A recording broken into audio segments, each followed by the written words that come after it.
Nama saya Ali Pisan Aparji dengan NIM 11740101010. Saya akan menjelaskan perihal UTS yang telah saya kerjakan. Yang pertama, soal nomor 2, struktur ilmu dakwah dilihat dari ragam metodenya. Yang pertama ada 1, dakwah fardiyah, yaitu metode dakwah yang dilakukan seseorang kepada orang lain atau beberapa orang dengan jumlah yang sedikit. Yang kedua, dakwah ammah dilakukan dengan media lisan yang diberikan kepada banyak orang dengan maksud menanamkan pengaruh kepada mereka. Dakwah bil lisan, yakni penyampaian informasi atau pesan dakwah melalui lisan, contohnya ceramah atau pidato yang berlangsung antara subjek dan objek dakwah. Yang keempat, dakwah bil hal, yaitu dengan mengedepankan perbuatan nyata atau yang berarti menyampaikan ajaran Islam dengan amaliyah nyata.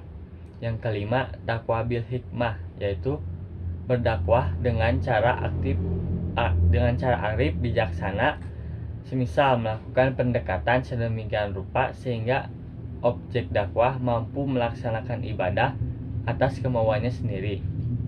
Yang keenam, dakwah bitadwin, pola dakwah melalui tulisan baik dengan kitab-kitab, buku, majalah, dan lain-lain. Yang kedua, soal nomor 4, sebut dan jelaskan 10 mabadi asyaro dalam konteks dakwah.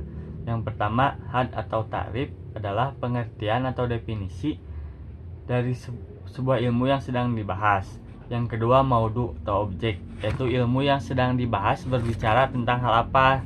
Contohnya, objek ilmu hadis adalah sanad dan matan. Yang ketiga, samroh atau buah, yaitu faidah yang akan didapatkan setelah mempelajarinya.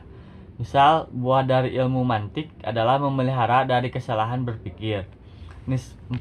Nisbah, yaitu hubungan ilmu tersebut dengan cabang yang lain, seperti hubungan ilmu hadis dan ilmu fikih adalah tabayun atau berbeda. Yang kelima, fadilah atau keutamaan, yaitu kedudukan ilmu tersebut. Misal, ilmu fikih memiliki kedudukan yang sangat mulia karena dengannya diketahui hukum-hukum perbuatan hamba. Yang keenam, wadi, perintis, yaitu orang-orang yang pertama kali membangun kaidah-kaidah dan rumusan-rumusan menjadi sebuah ilmu tersendiri. Bukan pembahasan yang awalnya tercerai-berai menjadi satu bangunan utuh. Ketujuh, isim atau nama, yaitu nama yang disematkan oleh para ulama.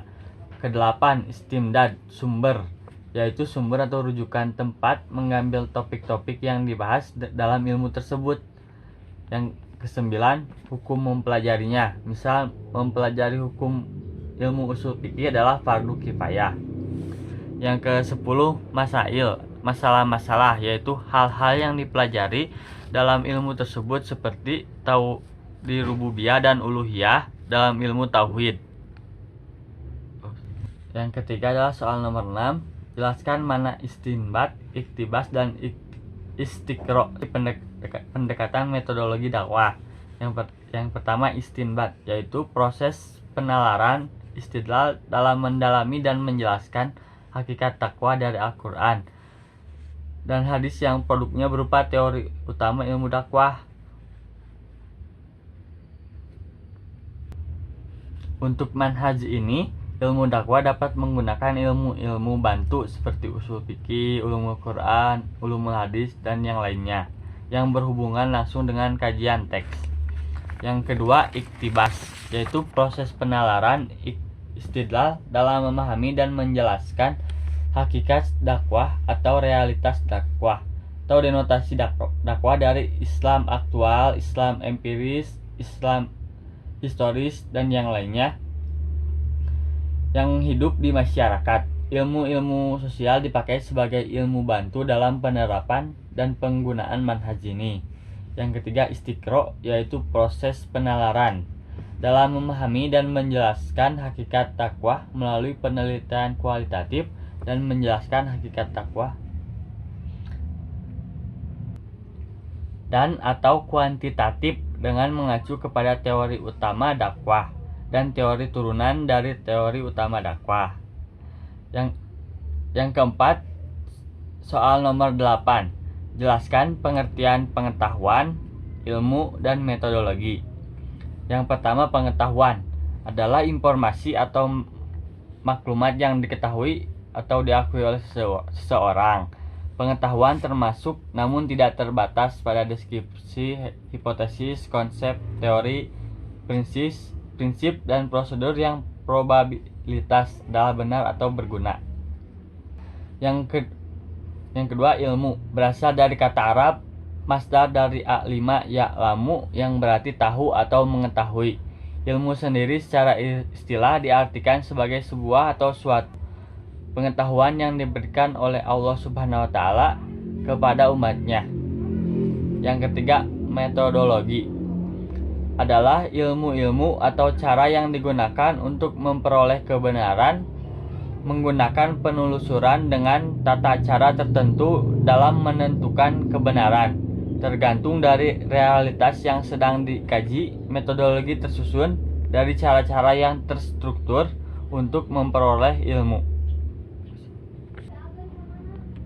Yang kelima adalah soal nomor 10. Jelaskan maksud dari ontologi, epistemologi, dan aksiologi. Ontologi berasal dari bahasa Yunani, yaitu ontos yang berarti ada dan logos yang artinya ilmu. Jadi ontologi ialah ilmu tentang yang ada. Aspek ontologi dalam ilmu dakwah berkaitan dengan apa yang menjadi objek kajian pada ilmu tersebut.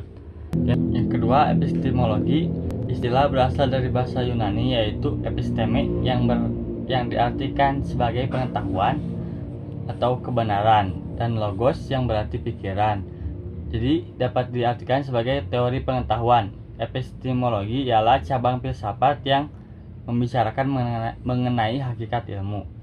Ketiga, aksiologi berasal teori tentang nilai dalam kaitannya dengan ilmu dakwah yang secara epistemologis berarti panggilan atau ajakan untuk memahami kebenaran teologis Islam. Maka nilai kebenaran mendasar merupakan landasan aksiologis bagi pengembangan dakwah.